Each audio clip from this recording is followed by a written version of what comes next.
tewasnya salah siko betino di acara musik remik hajatan, Kapolres Banyuasin negas ke bakal dikena ke sanksi hukuman penjara aman masyarakat masih guna ke musik remik pas hajatan. Masih adanya masyarakat di Kabupaten Banyuasin yang memain ke musik remik ceru hajatan sehingga nyebab ketewasnya Rizka yang dijuluki Cinderella akibat kejeng-kejeng yang diduga overdosis abis nego inek pas menikmati hiburan organ tunggal. Dengan tegas, Kapolres Banyuasin AKBP Perli Rosa Putra nginget ke masyarakat untuk tidak memain ke musik remik ceru tiap hajatan.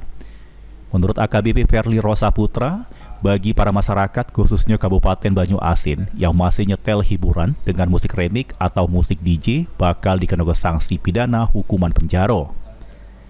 AKBP Perli Rosa meminta masyarakat Banyuasin untuk patuh atas larangan serta himbauan yang sudah diunjuk kepolisian. Sosialisasinya sudah bukan hanya kepada aparatur desa saja, kepada penyelenggara pesta, plus kepada pemilik organ.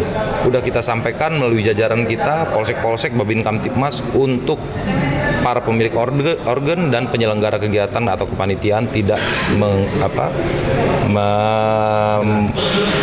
menggunakan musik remik sebagai musik hiburan di acaranya. Kalau misalnya masih ada bang, sanksi yang diberikan terutama untuk yang mengadakan acara itu? Ya, ada pidananya, hukuman maksimal 3 bulan penjara atau denda 5 juta rupiah. Suryadi, PAL TV.